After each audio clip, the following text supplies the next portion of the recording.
Hallo und herzlich willkommen zu einem neuen Video und heute geht es um das Thema Samsung Galaxy S24 Ultra, denn ich möchte mit euch gemeinsam auf 3 Hüllen gucken, weil es ist zwar wunderschön, wie die Designer das auch mit dem Titanrand hier und so weiter designt haben, aber am Ende muss ich persönlich sagen, bei mir überwiegt der Schutzfaktor dann doch und deswegen habe ich mir 3 Hüllen hier für das Video mal zusammengetragen und die wollen wir uns mal gemeinsam anschauen, und zwar eine von Pitaka, eine Hülle ist von Spigen und eine Hülle ist von Rinke. Viel Spaß mit dem Video.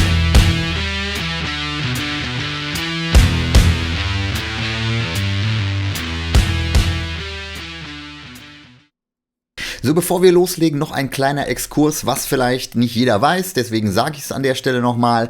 Durch den S-Pen hier unten, der ein klein wenig übersteht, macht es immer Sinn, die Hüllen erst am S-Pen einzusetzen. Also sprich, immer erst unten als erstes und dann oben drüber ziehen, dann habt ihr auch keine Probleme mit dem S-Pen. Jetzt werden einige sagen, ist doch völlig logisch, ist doch völlig klar. Ich habe schon in den Kommentaren dazu Fragen gelesen, deswegen wollte ich es nochmal ganz kurz erwähnen. Das ist vielleicht nochmal ganz wichtig, dass ihr darauf achtet, denn ansonsten verhakt sich unten der S-Pen und dann kriegt ihr die Hülle nicht drauf, deswegen das als erster Hinweis.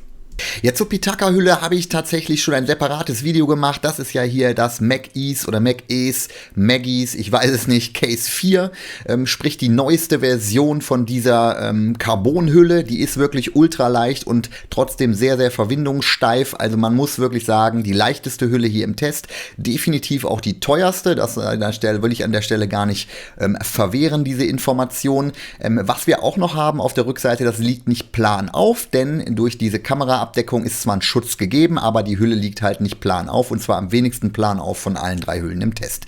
Jetzt muss man noch sagen, dass sich das super anfühlt und ich finde auch, es sieht super aus. Fingerabdrücke kommen trotzdem mit der Zeit drauf. Da könnt ihr wischen, da könnt ihr machen, wie ihr wollt. Da kommen Fingerabdrücke drauf, das bleibt gar nicht aus.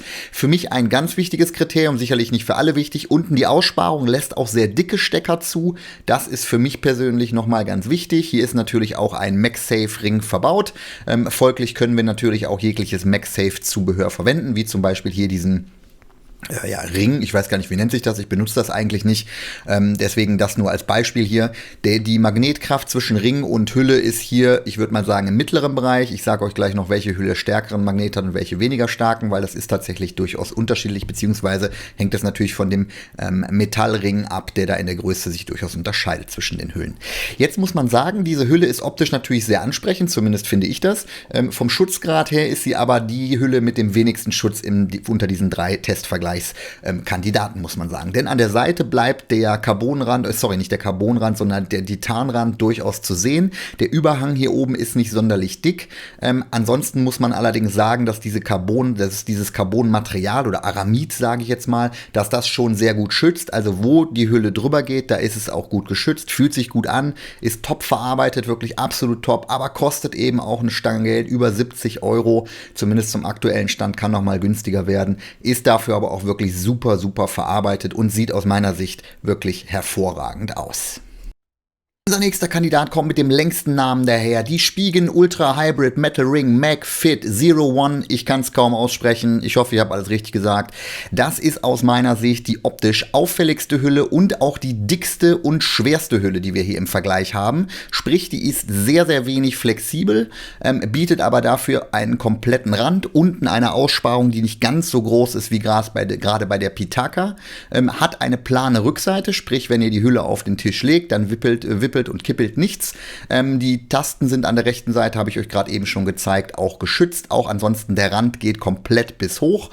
Sprich, das Handy ist komplett auch an den Seiten durch die Hülle abgedeckt.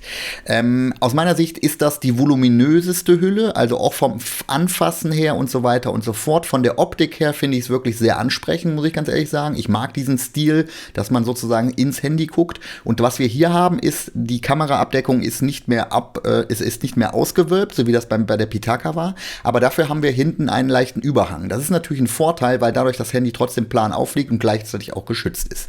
Ansonsten, wie gerade eben schon gesagt, an den Seiten geht es bis ganz hoch. Unten muss man sagen, die Aussparung nicht ganz so hoch, nicht ganz so groß. Und zwar insbesondere auf der linken Seite. Ihr seht, nach rechts geht es dann noch etwas weiter.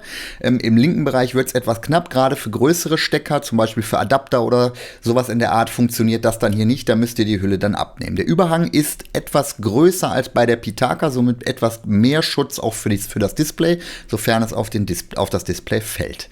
Ansonsten hier unten ist es leicht scharfkantig bei meiner Hülle. Ich weiß nicht genau, ob das bei allen Hüllen dieses Produktes sozusagen so ist, aber bei meiner Hülle ist es ein bisschen so, dass mein Finger in der Bedienung etwas daran schabt.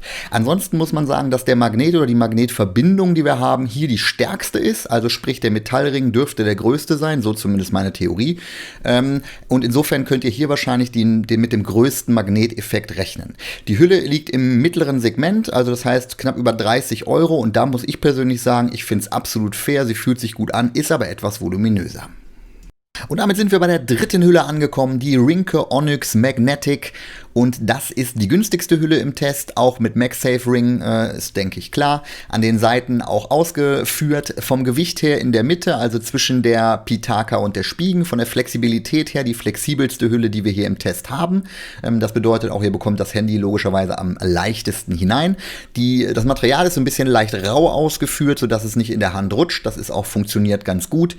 An den Seiten seht ihr hier, dass der Rand auch bis oben geht. Und was noch eine Besonderheit ist, im Gegensatz zu den beiden anderen Hüllen, hier an den Kanten oder beziehungsweise an den Ecken ist das Ganze etwas verdickt. Man erkennt das jetzt hier nicht so ganz gut. Hier oben vielleicht jetzt ein kleines bisschen besser. Ich zeige es euch jetzt nochmal von oben, dann sieht man es nochmal. Hier vorne sieht man es nämlich genau. Und hinten die Kameraringe sind auch etwas leicht erhaben, also sprich, die stehen leicht über, aber nicht so stark wie bei der Pitaka. Deswegen wackelt und klappert das Ganze auf dem Tisch nicht sonderlich.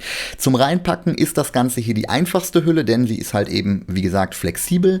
Auf der Rückseite, die Kameraaussparungen sind alle gut ausgearbeitet, auch die sonstigen Öffnungen sind alle gut ausgearbeitet. Fühlt sich auch gut an. Hier seht ihr dann nochmal das, was ich vorhin meinte, jetzt vielleicht besser zu erkennen, diese leicht erhöhten Ecken, sodass da noch mehr Schutz dran ist. Unten die Aussparung für den Ladeport oder für den Datenport, je nachdem, ist auch hier wieder etwas kleiner gehalten. Sprich, wenn ihr größere Stecker benutzt, müsst ihr die Hülle abnehmen. Knöpfe an der Seite, aus meiner Sicht gut ausgearbeitet, alles kein Problem. Und auch hier ist das Ganze noch etwas rau, sodass es besser in der Hand liegt. Das ist wirklich, wenn ihr eine Hülle sucht, die sehr gut in der Hand liegt und die vor allem nicht verrutscht, ist das hier auf jeden Fall was ihr euch angucken solltet. Man muss insgesamt sagen, von der Optik her ist es natürlich kein Highlight, also zumindest meiner Meinung nach. Verarbeitungsqualität ist aber gut.